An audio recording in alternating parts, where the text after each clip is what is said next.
जोहार झारखंड, मैं हूं संतोष गंगवार। बुलेटिन की शुरुआत करेंगे चतरा से मिल रही बड़ी खबर के साथ। गांव में देर रात ताबड़तोड़ गोलीबारी हुई है। दो पूर्व नक्सलियों की मौके पर मौत हो गई। टीएसपी के पूर्व सदस्य की गोली लगने से मौत हो गई। पूर्व सदस्य देवेंद्र गंझू और चुरामन गंझू की गोली लगी है। अपराधियों ने घर में घुसकर फायरिंग की। ग्रामीणों से झड़प के दौरान मारे गए हमलावर। घटना के बाद इलाके में दहशत का माहौल है। हमले में आरजेडी नेता श्याम भोक्ता घायल हुए हैं। श्याम भोक्ता और उनके साले भी घायल हो गए। दोनों घायलों को रिम्स रांची रेफर किया गया है। गांव में भारी पुलिस बल की तैनाती की गई। एसपी और एसडीपीओ मौके के लिए रवाना हुए हैं। पुलिस मामले की जांच में जुट गई है। नक्सली हमला या आपसी गैंगवार, दोनों एंगल से जांच की जा रही है। मृत देवेंद्र गंझू पर 36 आपराधिक मामले दर्ज हैं। श्याम भोक्ता एनआईए का अभियुक्त है। हाथ उधर पर पटक दिए, फेंक दिए थे। उसके बाद मेरे पति को गोली मारे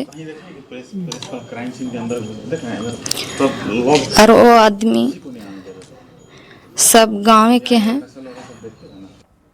इन दोनों लोगों की पहचान कर ली गई है। एक देवेंद्र गंजू है और चूड़ामणि गंजू है। देवेंद्र गंजू पे टोटल 30+ केसेस हैं। ये टीएसपीसी के मेंबर रह चुके हैं और ये श्याम भोक्ता का आवास है जहां ये घटना हुई है। श्याम भोक्ता को भी गोली लगी है और उनका इलाज चल रहा है। साथ में उनके एक साला हैं, उनको भी गोली लगी, इनका इलाज चल रहा है। हम लोग छानबीन कर रहे हैं। श्याम भोक्ता भी एनआईए के एक्यूज्ड हैं और उस पर टोटल 4 केसेस हैं। तो ये आपसी दोनों टीएसपीसी के पूर्व के मेंबर हैं, तो ये आपसी विवाद लग रहा है और हम लोग आगे जांच कर रहे हैं। हम लोग टीम का वेट कर रहे हैं। एफएसएल टीम आएगी, उसके बाद हम लोग अग्रतर कार्रवाई करेंगे।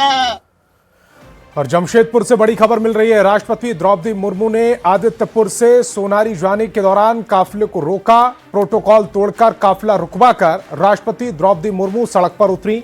शहर के लोगों से हाथ मिलाकर मुलाकात की। इस दौरान सड़क पर मौजूद छोटे छोटे बच्चे राष्ट्रपति को अपने पास पाकर काफी खुश नजर आए, जिसके बाद काफिला में बैठकर सोनारी एयरपोर्ट के लिए रवाना हो गए।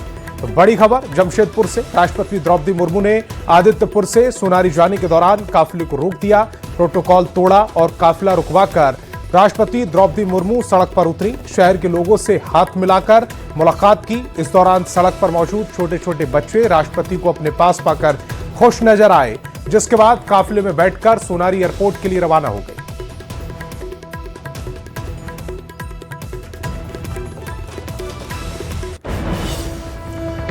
राष्ट्रपति द्रौपदी मुर्मू 3 दिवसीय झारखंड दौरे पर हैं। दौरे के दूसरे दिन राष्ट्रपति जमशेदपुर पहुंची। राष्ट्रपति ने जमशेदपुर के ओल लिपि शताब्दी समारोह के 100 साल पूरे होने पर आयोजित कार्यक्रम में शिरकत की। सीएम हेमंत सोरेन ने इस दौरान राष्ट्रपति का स्वागत किया। इस दौरान राज्यपाल संतोष गंगवार भी कार्यक्रम में मौजूद रहे। तो राष्ट्रपति द्रौपदी मुर्मू 3 दिवसीय झारखंड दौरे पर हैं। दौरे के दूसरे दिन जमशेदपुर पहुंची थी राष्ट्रपति ने जमशेदपुर के ओल लिपि शताब्दी समारोह में 100 साल पूरे होने पर आयोजित कार्यक्रम में शिरकत की। सीएम हेमंत सोरेन ने इस दौरान राष्ट्रपति का स्वागत किया। इस दौरान राज्यपाल संतोष गंगवार भी कार्यक्रम में मौजूद रहे। राष्ट्रपति द्रौपदी मुर्मू जमशेदपुर शहर पहुंच चुकी है, जहां वो करंडी स्थित ओल चिकी लिपि के 100 वर्ष पूरे होने के समापन समारोह में वहां मौजूद रही और उनके साथ राज्यपाल और झारखंड के मुख्यमंत्री भी मौजूद है। जहां एक तरफ राष्ट्रपति वहां के समाज के लोगों के साथ जहर स्थान में पूजा अर्चना की, तो वहीं ओल चिकी लिपि के गुरु जो थे उनके प्रतिमा पर माल्यार्पण किया गया। इस दौरान राष्ट्रपति के साथ राज्य के राज्यपाल और मुख्यमंत्री हेमंत सोरेन भी माल्यार्पण किया। हालांकि कार्यक्रम स्थल के पहुंचते ही वहां पर उनकी आदिवासी परंपरा के तहत उनका स्वागत किया गया और ये तस्वीर दिखा रहा हूं कि स्वागत के बाद हालांकि कार्यक्रम लगातार चल रहा है। 1.5 घंटे तकरीबन राष्ट्रपति उस कार्यक्रम में मौजूद है। उनके साथ राज्यपाल और मुख्यमंत्री हेमंत सोरेन भी मौजूद है और इसी दौरान उनका मुख्यमंत्री हेमंत सोरेन, राज्यपाल और राष्ट्रपति जी का समाज के लोगों ने स्वागत किया और पारंपरिक तरीके से उनकी जो स्वागत की गई। और दूसरी तरफ आपको बता दूं कि राज्यपाल और मुख्यमंत्री हेमंत सोरेन के संबोधन के बाद अब राष्ट्रपति जी लोगों को संबोधित कर रही है और संबोधित के दौरान उन्होंने आज गाकर वहाँ के लोगों को कहीं ना कहीं जो आदिवासी संस्कृति होती है उसको बढ़ावा देने के लिए राष्ट्रपति जी जब गीत गाई तो वहाँ के समाज के लोगों में काफ़ी खुशी और उत्साह देखने को मिला। न्यूज़ 18 के लिए जमशेदपुर से आशीष कुमार तिवारी। खबर साहिबगंज से, जहां पूर्व मुख्यमंत्री चंपाई सोरेन बरहेट पहुंचे, जहां उन्होंने भोगनाडीह में मंडल कमेटी की तरफ से आयोजित कार्यक्रम सम्मेलन को संबोधित किया। बरहेट आगमन पर उन्होंने सबसे पहले शहीद स्थल पर जनस्थली भोगनाडीह पहुंचकर श्रद्धांजलि अर्पित की। कार्यकर्ता सम्मेलन को संबोधित करते हुए पूर्व सीएम चंपाई सोरेन ने 30 जून को भोगनाडीह में हुई घटना को लेकर राज्य सरकार पर जमकर निशाना साधा। 30 जून 22 दिसंबर जो घटना कि वर्तमान गठबंधन सरकार एक भोगनाडी गांव को एक स्वतंत्र रूप से रहने नहीं दी। आने वाला दिन इसका जो स्वतंत्र रूप से रहे, जिस वीर माटी से अंग्रेज समाजवाद का घुटना टेक दिया, उस गांव, उस वंशों की, उस सिद्धूगढ़ वंशों को इस तरह का निगाह से दिखेगा। रांची के रुक्का की रहने वाली फुटबॉलर अनुष्का मुंडा को प्रधानमंत्री बाल पुरस्कार से सम्मानित किया गया। सम्मान पाने के बाद प्रधानमंत्री से उनकी मुलाकात भी हुई थी, लेकिन अनुष्का के पास रहने के लिए घर नहीं। रांची की अनुष्का ने बताया कि राष्ट्रपति के हाथों उन्हें सम्मान तो जरूर मिला, लेकिन उसे रखने के लिए उनके घर में जगह नहीं है, उन्हें रहने के लिए घर नहीं है, अभी कच्चे मकान में रहती हैं। अनुष्का के मुताबिक उन्हें अंबेडकर आवास मिला, लेकिन वो आवास काफी छोटा है और घर के सभी लोगों को उस घर में रहने में काफी परेशानी होती है। अनुष्का कहती हैं कि अगर सरकार उन्हें कहीं जमीन और घर दे दे तो उन्हें जिंदगी गुजारने में आसानी होगी। प्रधानमंत्री बाल पुरस्कार पाने के बाद अनुष्का अपने घर पर है और अनुष्का के घर पर इस वक्त हम हैं। अनुष्का का घर रांची के रुक्का के इलाके में है और इसी चदरे के मकान में अनुष्का फिलहाल रहती हैं। राष्ट्रपति के हाथों पुरस्कार और फिर प्रधानमंत्री के साथ 10 मिनट तक की उनकी चर्चा ये बयां करती हैं कि आपकी तंगी कितनी भी हो, आपकी सफलता रुक नहीं सकती। और इसी सफलता की कहानी को लिखते हुए अनुष्का के घर तक हम पहुंचे हैं। अनुष्का के घर अगर अंदर की तस्वीरें आप देखेंगे तो आप देखिए, अंदर से आपको ये एडवेस्टर का मकान दिखेगा। घर में प्राइज रखने के लिए जगह नहीं है, तो अनुष्का ने कहा कि फिलहाल हमने अपने इटाची में सारा प्राइज रख दिया, हमने उनमें से कुछ को निकलवाया। तो आप देखिए कि इनके पास highest goal scorer SAFF under 17 women championship Bhutan में इन्हें यह पुरस्कार मिला था। कई देशों से बेहतर प्रदर्शन करने के बाद ये देखिए आप, हाईएस्ट गोल स्कोरर ये रही। नेपाल में अंडर 16 में इन्हें ये पुरस्कार मिला और यही जो पुरस्कार है, यही माध्यम था कि ये राष्ट्रीय बाल पुरस्कार के लिए चयनित हुई। अभी तो रखने के लिए कोई सुविधा नहीं है, तो इसको मैं जो बॉक्स है उसमें ही डाल के रखूंगी। क्यों, जगह क्यों नहीं है? क्योंकि हमारे पास घर भी नहीं है, हम खुद रहने के लिए नहीं सोच रहे, हम लोग रहने के लिए कैसे रहेंगे, तो ये छोटा छोटा सामान को कैसे मैं सजा के रखूँ। तो मैं पहले घर बनाना चाहती हूँ, उसके बाद मैं अपना सामान जो भी है उसको रखूंगी। जब मेरे दादाजी थे उनके वजह से ये घर है, हमारा घर नहीं है यहाँ पे। तो क्या बोले, जब हमारा दादाजी एक्सपायर कर गए तो हमारा घर भी सारा टूट गया। उसके बाद अभी फिलहाल अभी हमें अम्बेडकर वास मिला है, तो हम बनाने का कोशिश कर रहे, पर वो भी बहुत छोटा बन रहा है कि हम उसमें सामान रखेंगे या खुद रहेंगे, वो भी सोचना पड़ रहा है। तो हम सरकार से बोलेंगे कि तो अगर तो वो हमें जमीन दे दे कहीं, तो हम बाहर में घर बनवा सकते हैं। अच्छा, थोड़ा घर तो था, बड़ा ही था, पर हम लोग के यही में बंटवारे में सब में कट गया जमीन। पहले ऐसा नहीं होता था, पहले तो हम लोग कहीं और रहते थे, ये तो दादू के नाम पे था, तो उन्हीं का घर में तो उन्हीं का जो दिया हुआ था। तो अभी कैसे रहिएगा इसमें, छोटे से घर में? नहीं, इसमें अभी तो जैसे भी हो रहा रहे हैं, आगे पता नहीं क्या होगा। और वही जो छोटा सा बना रहे हैं अभी, उसमें एडजस्ट नहीं होगा, जैसे भी होगा। पहले रहते हम लोग मिट्टी। बहन आपकी इतना दूर पहुंच गई, लेकिन घर का दिक्कत है। सरकार से मांगे तो बहुत कुछ है अभी तक, पर अभी तक कुछ आया नहीं है। कुछ भी नहीं मिलता। नहीं आया, जो यही बने का थ्रू पे आया, जो घर है ब्लॉक तरफ से, बस वही मिला है अभी। और मांगना तो अभी बहुत कुछ है, पर उतना कर पाएंगे नहीं पाएंगे। सरकार तो कर सकती है, पर करेंगे नहीं। अनुष्का कहती है कि उनके पास रहने के लिए घर नहीं है, एक अम्बेडकर आवास बन रहा है, वो भी काफ़ी छोटा होगा क्योंकि 4 सदस्य उनका परिवार है। अगर सरकार की ओर से ज़मीन और घर अनुष्का को दिलाया जाए तो शायद इनके रहने के लिए, इनके इस पुरस्कार और इस सम्मान को रखने के लिए एक बेहतर जगह मिल पाए और अनुष्का को उनका असल हक मिल पाएगा। गौरव झा, न्यूज़ 18, रांची। खबर धनबाद से, जहां के भौरा 16 नवंबर ग्राउंड के समतलीकरण के दौरान गुरुवार को बीसीसीएल कर्मी घायल हो गया था, जिसकी इलाज के दौरान मौत हो गई। घटना के बाद समतलीकरण का काम करने वाले कंपनी मृतक के परिजनों को किसी तरह का मुआवजा नहीं दे रही थी। मुआवजे की मांग को लेकर परिजन शव के साथ धरने पर बैठ गए। घटना की जानकारी मिलने पर झरिया विधायक रागिनी सिंह और पूर्व विधायक संजीव सिंह ने मौके पर पहुंचे और समतलीकरण का काम कर रही एजेंसी से बात कर आश्रितों को 15 लाख रुपए का मुआवजा और दाह संस्कार के लिए 1 लाख रुपए दिलवाए। साथ ही विधायक ने घटना को दुखद बताते हुए आश्रितों के संवेदना व्यक्त की है। कल जाके सभी लोग को बुलाए, बातें हुई है बहुत। कल तो बात नहीं बनी, लेकिन नोकझोंक काफ़ी नोकझोंक के बाद और विधायक जी के प्रयास से और आज 15 लाख का चेक और 1 लाख हम लोग अलग से दाह संस्कार के नाम पे कैश दिलवाए और एक सदस्य का नौकरी। जमशेदपुर के बिष्टुपुर के ऐतिहासिक गोपाल मैदान में 35वें फ्लावर शो का शुभारंभ किया गया। कार्यक्रम का उद्घाटन टाटा स्टील कॉरपोरेट सर्विसेज के वाइस प्रेसिडेंट डीबी सुंदर रमन ने किया। इस पुष्प प्रदर्शनी में 10 वर्गों के अंतर्गत 208 श्रेणियों में शौकिया और संस्थागत प्रतियोगिताएं आयोजित की गई हैं। विजेता फूलों के साथ साथ फल और सब्जियों के पौधों को भी प्रदर्शित किया गया। पर्यावरण प्रेमी के लिए यह सुनहरा मौका रहता है, जहां एक मैदान में 5000 से अधिक फूलों के पौधे उपलब्ध रहते हैं। तो ये बात सही है, बिकॉज जैसे अभी हमारा एक स्पीकर भी बता रहे थे, this is also a marquee event, एक सिग्नेचर इवेंट है जमशेदपुर के लिए। यही कारण है कि पिछले 35 साल से हम लोग इसको करते आए हैं। इससे हम लोग कम्युनिटी को जोड़ रहे हैं, बच्चों लोगों को जोड़ रहे हैं, युवाओं को जोड़ रहे हैं और इंस्टीट्यूट्स को जोड़ रहे हैं, चाहे वो कॉर्पोरेट हो या एक्सेलर जैसा DBMS और ये सब स्कूल्स हो और सम ऑफ द कंपनीज भी।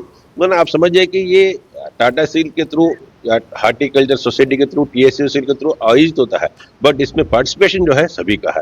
That is the reason why this has become very successful. और हर साल लोग जो है इस टाइम में देखते हैं कि कब फ्लावर शो होगा और किस तरह से हम लोग जा सकते हैं। हर साल हम तो पहले जब छोटे थे तब यहाँ पे ड्राइंग कंपटीशन भी होता था, तो वो भी अटेंड करने आते थे और लोग हर साल आता है यहाँ पे। पहले यहाँ पे फोटो बूथ वगैरह भी लगता था, बहुत सुंदर, अब तो नहीं लगता है, लेकिन फिर भी भीड़ बहुत है और सब लोग हर जगह से, अलग अलग स्टेट से यहाँ पे फ्लावर्स लगते हैं और अलग अलग स्टेट से यहाँ पर लोग आते हैं देखने के लिए और सब लोग यहाँ पर आकर के एक साथ एंजॉय करते हैं। और एक वहाँ पे फूड स्टॉल्स भी है जहाँ पे लोग खाना वगैरह खाते हैं और बहुत मज़ा आता है। हम लोग 1 ईयर से वेट करते हैं दैट फ्लावर शो लग गया और हम लोग एंजॉय करें, बिकॉज यहाँ पे टाइप्स ऑफ फ्लावर रखता है। सो मतलब काफ़ी ज़्यादा मतलब ओपन सा है ये वाला ग्राउंड, जब इतना सारा कलरफुल फ्लावर्स रखते हैं तो हम लोग को देख के मतलब काफ़ी फ्रेश सा लगता है।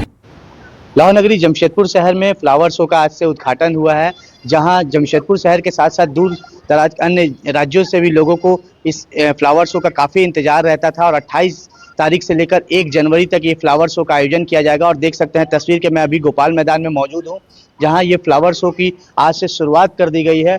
और ये तस्वीर जो आप देख रहे हैं, ये उड़ीसा के जगन्नाथ मंदिर की तस्वीर यहाँ पर दर्शाई गई है और ये पूरा प्लांट जो है वो उड़ीसा के लोगों द्वारा यहाँ पर लगाया गया है। और आपको बता दूं कि पूरे गोपाल मैदान में 5000 से अधिक कलर के फूल जो है यहाँ पर दर्शाए जाते हैं और जो फूल देखने के साथ साथ जो लोग यहाँ पहुँचते हैं उनके बीच ये आकर्षण का केंद्र रहता है। जमशेदपुर के साथ साथ दूर दराज के लोगों को भी यहाँ के फ्लावर शो का काफ़ी इंतजार रहता है, क्योंकि साल भर से इंतजार लोग करते हैं और दिसंबर के महीने में इसे यहाँ पर फ्लावर शो का आयोजन किया जाता है। और तस्वीर और कहीं ना कहीं इस मनमोहक तस्वीर को अपने मोबाइल में कैद करते दिखते हैं। हालांकि जो फूल के और पौधे के प्रेमी हैं वो यहाँ से फूल और पौधों को भी खरीदारी करते हैं, मगर कहीं ना कहीं जमशेदपुर शहर के लोगों को इस फ्लावर शो का काफ़ी इंतजार रहता है।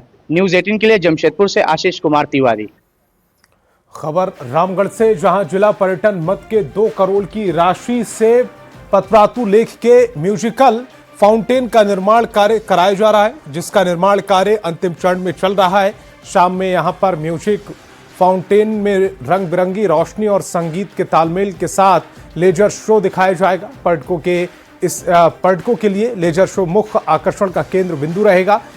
इसके निर्माण के बाद पतरातू लेक में पर्यटकों की संख्या बढ़ेगी, जिससे स्थानीय स्तर पर रोजगार में भी वृद्धि होगी। ऐसे तो काफ़ी खूबसूरत है, जल्द ही इसकी खूबसूरती में चार चांद लगने जा रहा है। आप देख सकते हैं यहाँ पर म्यूजिकल फाउंटेन का निर्माण कराया जा रहा है। जिला पर्यटन मद से यहाँ पर इसका निर्माण कार्य कराया जा रहा है। बताया गया कि 2 करोड़ की लागत इसके निर्माण पर आ रही है। और जो ये म्यूजिकल फाउंटेन है ये रात में काफ़ी आकर्षक दिखेगा और साथ ही इसके बैकग्राउंड में म्यूज़िक बजेगा। यहाँ पर लेज़र शो भी यहाँ पर्यटक शाम में देख सकेंगे और शाम का नज़ारा काफ़ी यहाँ पर भव्य होगा। इसका निर्माण प्रीमियम वर्ल्ड टेक्नोलॉजी लिमिटेड द्वारा कराया जा रहा है। बताया गया कि जल्द ही ये बनकर तैयार हो जाएगा। इसका निर्माण कार्य अंतिम चरण में चल रहा है। देख सकते हैं कि किस तरह से यहाँ पर म्यूजिकल फाउंटेन का निर्माण पतरातू लेक में कराया जा रहा है। पतरातू लेक की खूबसूरती को बढ़ाने के लिए और पर्यटकों को लगातार आकर्षित करने के लिए यहाँ पर पर्यटन विभाग द्वारा लगातार कुछ न कुछ यहाँ पर काम कराया जा रहा है। ये तो बहुत अच्छा है, ऐसे तो सुंदर था और ये म्यूजिकल फाउंटेन लग जाने से और अच्छा रहेगा। हम लोग को इसका इंतजार है। इंतजार आपको है? हाँ जी, लगेगा तो सुंदर थोड़ा दिखेगा। म्यूजिक फाउंटेन बन रहा है तो ये हमारे लिए अच्छी बात है और इसके लिए अगर हम लोग लोकल लड़के हैं यहाँ पे तो हमारे लिए रोजगार भी बढ़ेगा अगर ये सब कंप्लीट होगा बनने के। या फिर पर्यटक भी बहुत सारे आएंगे और जल्द ही इसका जो काम है पूरा कर लिया जाएगा। फिलहाल आप देख सकते हैं काम यहाँ पर काफ़ी प्रगति पर है। जावेद खान, न्यूज़ 18 रामगढ़। और खबर बोकारो से, जहां गोविंद सिंह पब्लिक स्कूल में 27 से 29 दिसंबर तक दिशोम गुरु शिबू सोरेन के मेमोरियल ट्रॉफी राष्ट्रीय महिला ताइक्वांडो प्रतियोगिता का आयोजन किया गया। दूसरे दिन देश के विभिन्न राज्यों की खिलाड़ियों ने अपने कौशल का प्रदर्शन किया। बेहतर प्रदर्शन के आधार पर झारखंड के खिलाड़ियों का दबदबा रहा। जूनियर कैडेट एवं सीनियर वर्ग के मुकाबले में खिलाड़ियों ने शानदार प्रदर्शन किया। जूनियर वर्ग झारखंड की अनुराधा कुमारी व प्रियंका कुमारी ने स्वर्ण, झारखंड की ममता कुमारी व तनुजा कुमारी ने रजत पदक जीते।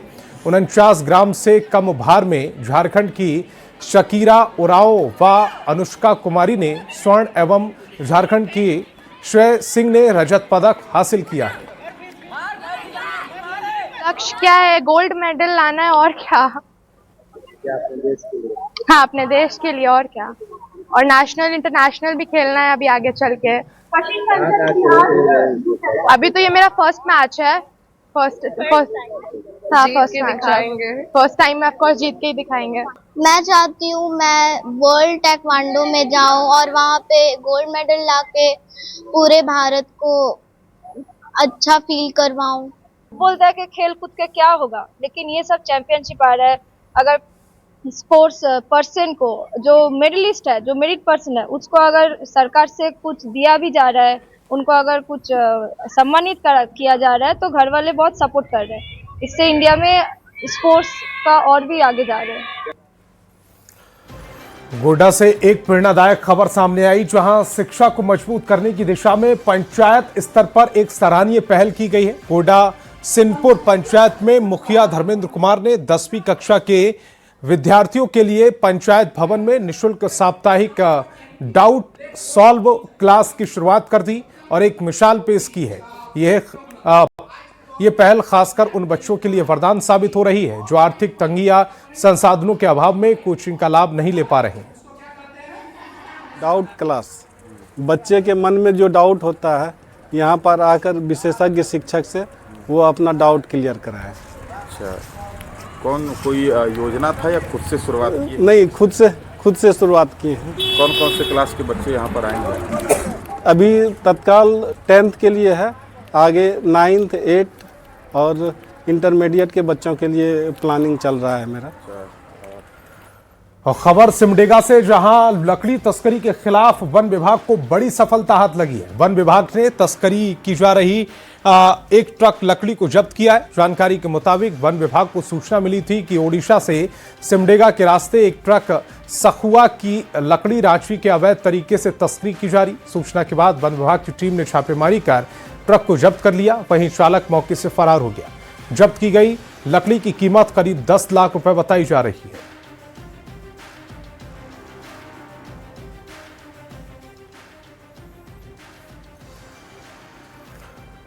छोटा नागपुर की अटखेलियां करती पहाड़ियों के बीच बसा सिमडेगा अपने आप में खास अहमियत रखता है। यहाँ की प्रकृति रामायण काल की कथा के साथ अंग्रेज काल में यहाँ शूरवीरों की शौर्य गाथा तक सुनाती है। सबसे बड़ी खासियत यह है कि यहाँ का प्राकृतिक सौंदर्य।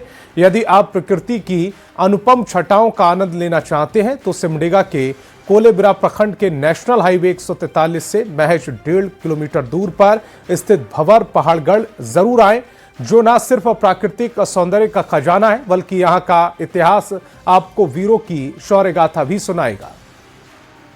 भांवर चंडी जो है सो हुए, भांवर चंडी को जो है सो हमारे पूर्वज लोग इष्ट देवी बनाए और उनका पूजा पाठ जो है सो होता है। और उसके बाद में पहले के जमाना में लड़ाई भिड़ाई भी जो है सो बहुत जो है सो होता था। हमारे पूर्वज लोग भांवरों को मंत्र से और बलिदान करके, मंत्र से पूजा पाठ करके वो हारका बक्सा में उतराते थे और उसके बाद में लड़ाई का मैदान में जाते थे। और वक्त एक छोटे से ब्रेक का।